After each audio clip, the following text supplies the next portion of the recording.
Assalamualaikum dan salam sejahtera semua bersama Cikgu Usyara dalam subjek Pendidikan Jasmani dan Kesihatan tahun 3. Tajuk pembelajaran kita pada minggu ini masih ceria dan sihat ketika waktu senggang. Baiklah, aktiviti yang boleh memenuhi waktu senggang ialah carom.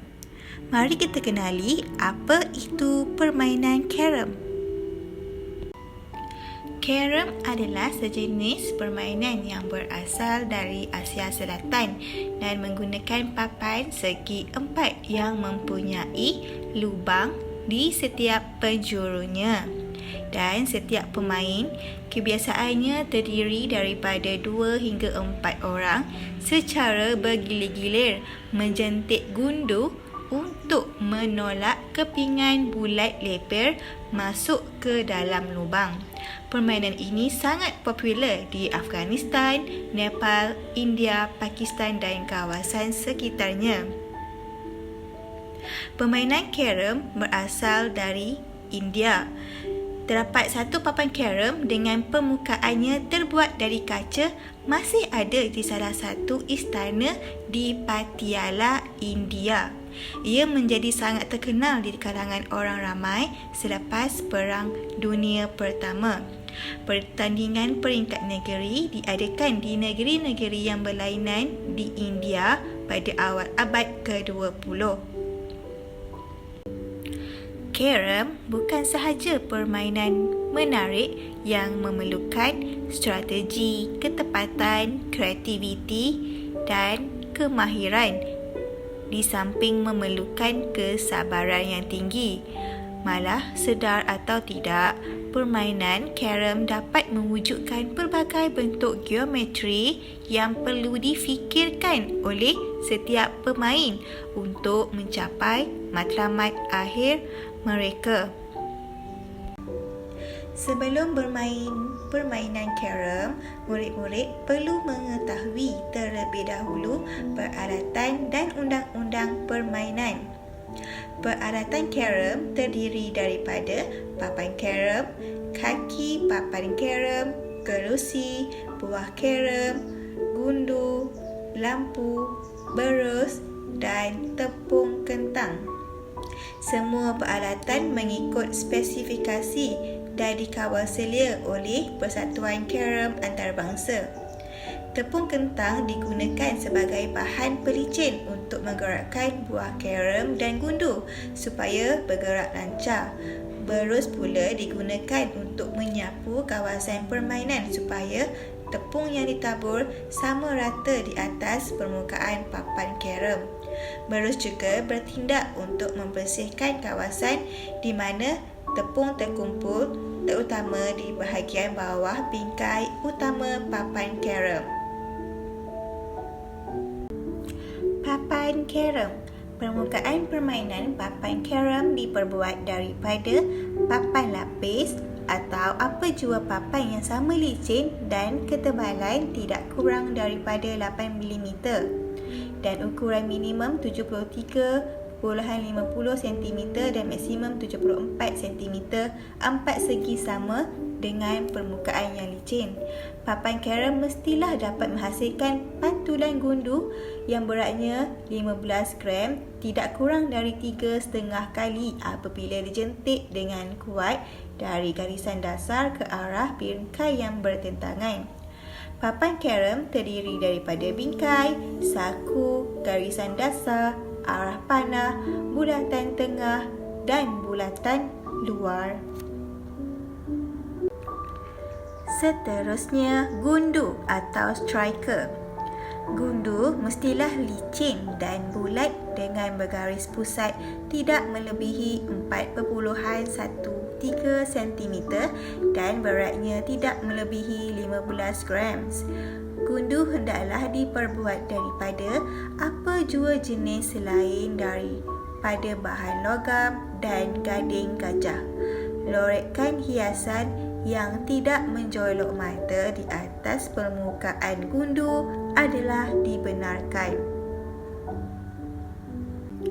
Buah carom Buah carom yang digunakan dalam permainan mestilah diperbuat daripada kayu berkualiti dan berbentuk bulat lepeh. Ketebalan buah carom tidak kurang dari 0.70 cm dan tidak lebih 0.90 cm. Tepinya mestilah bulat dan rata. Terdapat 9 biji putih, 9 biji hitam dan 1 biji merah atau dikenali sebagai queen dan mestilah seragam. Bangku atau kerusi. Ketinggian bangku atau kerusi untuk pemain duduk tidak kurang 40 cm atau tak lebih 50 cm. Kerusi yang digunakan hendaklah tidak mempunyai tempat galas tangan. Tepung dan berus. Tepung yang digunakan mestilah bermutu tinggi supaya permukaan permainan kering dan licin. Tepung yang hendak digunakan mestilah tidak lembap. Tepung disimpan dalam karung kecil supaya senang ditaburkan sama rata di atas permukaan permainan. Berus yang digunakan pula membersihkan permukaan papan terutamanya di kawasan garisan dasar yang kebiasaannya tepung akan terkumpul dan menjadi tebal. Berus yang digunakan tidak terlalu besar dan tidak terlalu kecil. Berus hendaklah lembut supaya permukaan papan carom tidak bercalar dan terguris.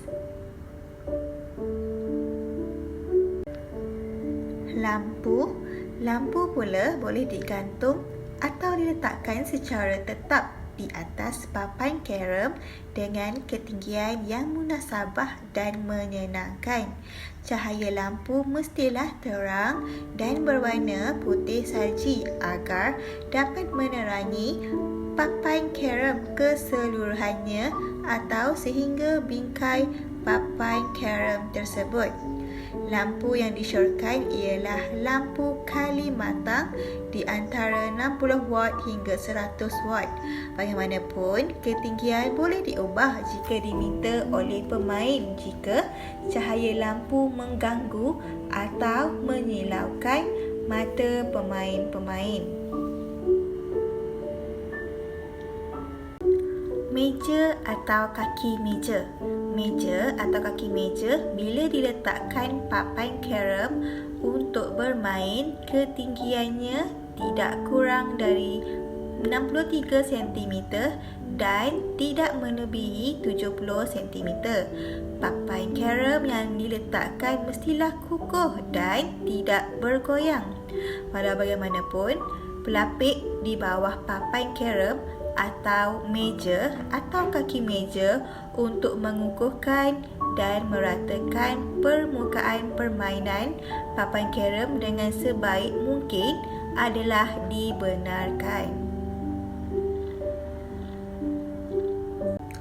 Untuk pengetahuan murid-murid, carom boleh dimainkan secara berdua iaitu perseorangan lelaki atau perempuan atau berempat iaitu regu lelaki, regu perempuan atau regu campuran. Format kejohanan perlawanan kebiasaannya bergantung kepada pihak penganjur seperti acara perseorangan, acara regu atau acara berpasukan. Berikut merupakan cara-cara bermain. Terdapat 8 peringkat permainan. Yang pertama ialah penentuan mula. Yang kedua, permainan biji carom hitam, putih dan merah. Yang ketiga, kedudukan pemain. Yang keempat, giliran memukul. Yang kelima, denda beramaran. Yang keenam, denda serta-merta. Yang ketujuh, biji carom terkeluar daripada papan carom. Yang ke-8, biji carom berpusing atau rolling seed.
Secara keseluruhannya, permainan karem adalah satu permainan yang sangat menarik dan unik untuk diceburi sebagai salah satu aktiviti yang sihat dan perlu diberi perhatian.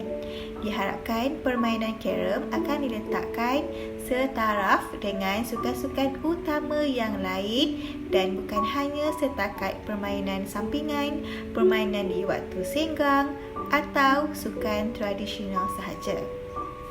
Baiklah murid-murid, berakhirlah pembelajaran kita pada minggu ini. Stay fit, stay safe. See you next week. Bye.